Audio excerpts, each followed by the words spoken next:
సమాజము బాగుంటేనే సమగ్రమైనటువంటి వికాసం జరిగితేనే ఆ ఉపాధ్యాయుడు తాను బోధించిన విద్యార్థుల ద్వారా తాను ఎడ్యుకేట్ చేసిన సమాజం ద్వారా కొంత వికాసం జరుగుతుంది అనేటువంటి తృప్తి పొందాల్సిన అవసరం ఉపాధ్యాయుడికి ఉంటుందని బలంగా నమ్మే వ్యక్తిని.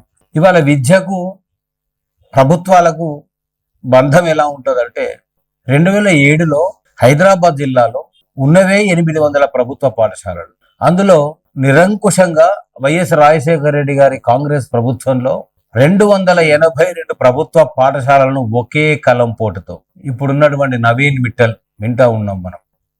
మంచిగా ఉంటే అక్కడ, పచ్చగా ఉంటే అక్కడ వాలిపోయేటువంటి వ్యక్తిగా తనకు ఒక పేరు ఉంది. అది నేను చెప్పాల్సిన అవసరం లేదు, చాలా ట్రెండింగ్ లో ఉంది కూడా తెలంగాణ. అలాంటి నవీన్ మిట్టల్ హైదరాబాద్ కలెక్టర్ గా ఒక కలంపోటుతో 282 బడులను మూసివేస్తే ఆనాడు ఈ సోకాల్డ్ బడుగు బలహీన దళిత వర్గాలకు నాయకత్వం వహించేటువంటి నాయకులైనటువంటి మందకృష్ణ మాదిగ గారి దగ్గరికి, ఆర్ కృష్ణయ్య గారి దగ్గరికి, ప్రజల చేత, ప్రజల కొరకు, ప్రజల ద్వారానే మేము పనిచేస్తా ఉన్నామని చెప్పుకునే సోకాల్డ్ రాజకీయ పార్టీల నాయకుల దగ్గరికి, ఆనాడు ఏలికలు పాలకులైనటువంటి కాంగ్రెస్ వాళ్ళ దగ్గరికి, ఇది అన్యాయం మహాప్రభు, పేద పిల్లలకు విద్యావకాశాలు దూరం చెయ్యొద్దు అని నెత్తి నోరు మొత్తుకుంటే పట్టించుకున్న పాపాను ఎవ్వరు పోలే. ఒక ప్రభుత్వ పాఠశాల పోతే ఈ భుజంగరావుకి ఏందయ్యా కడుపు నొప్పి, ఆయన జీతం వస్తలేదా, ఇంక్రిమెంట్ వస్తలేదా, ఆయనకి ఏమైతుంది, ఎందుకైనా ఉద్యమాలు పోరాటాలు చేస్తున్నాడు, ప్రభుత్వ పాఠశాల తిరిగి తెరవాలని కొట్లాడుతా ఉన్నాడు అని అందరే తప్ప కావలసిన సహాయ సహకారాలు లభించలేదు.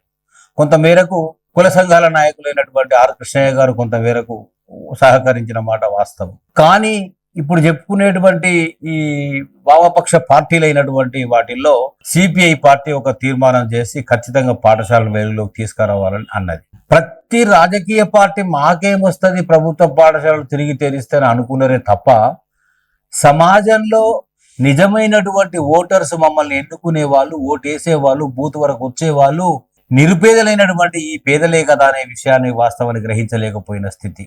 ఆనాడు టిఆర్ఎస్ పార్టీ నాయకుడైనటువంటి అధినేత, ఉద్యమకారుడు కేసీఆర్ గారి దగ్గరికి హైదరాబాద్ జిల్లా నుంచి 500 మంది డెలిగేషన్ తో తెలంగాణ భవన్కి వెళ్ళాం. తెలంగాణ రాష్ట్రంలో విద్యా విధ్వంసం జరుగుతూ ఉంది, మరి ఈ ముఖ్యమంత్రి సమైక్య పాలకుడు రాజశేఖర రెడ్డి గారు సీమాంధ్రంలో విద్యను చాలా బలోపేతం చేసుకుంటా ఉన్నాడు, ఇక్కడనేమో భ్రష్టు పట్టిస్తా ఉన్నాడు, మరి ఈ విద్యా విధ్వంసం నుంచి ప్రభుత్వ విద్యను కాపాడాల్సిన గురుతర బాధ్యత మీ భుజస్కంధాలపైన ఉంది కేసీఆర్ గారు అని దండం పెట్టి వారికి శరణు వచ్చినటువంటి పరిస్థితి. ఏ మాట కామాట చెప్పుకోవాలి, చాలా మాట్లాడుతున్నారు చాలా మంది. తను వెంటనే విషయాన్ని గ్రహించి ప్రభుత్వ విద్యలో, ప్రభుత్వ బళ్ళల్లో, కళాశాలల్లో ఎవరు చదువుతారు, అత్యంత నిరుపేదలైనటువంటి పిల్లలే కదా చదివేది, వారిని రక్షించే దాంట్లో మనం పనిచేయాల్సింది.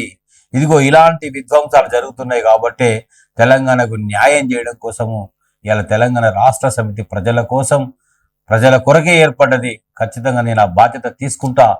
ప్రభుత్వ పాఠశాలలు తిరిగి అమలై వచ్చే వరకు, రీలొకేట్ చేసే వరకు, పునఃస్థానీకరణ జరిగే వరకు మీ సమస్య కాదు, మీ సమస్య నాది అని తను భుజాల మీద వేసుకొని 24 గంటల్లో ఆనాడున్నటువంటి 10 జిల్లా కేంద్రాల్లో కలెక్టరేట్ల ముందు ధర్నా నిర్వహించి జీవో 54ను ప్రభుత్వ పాఠశాల విలీనాన్ని ఆపాలి, మేము నిరసిస్తా ఉన్నాం, ఇది ఆపకపోతే మాత్రం ఉద్యమాలు ఇంకా కూడా తీవ్రతరమైతే అని ప్రభుత్వానికి గట్టి హెచ్చరిక చేసి ఆపినటువంటి నాయకుడు ఎవరయ్యా అంటే దూరదృష్టి కలిగినటువంటి నాయకుడు నేను ఇప్పటికీ అనుకుంటున్న కేసీఆర్ గారే.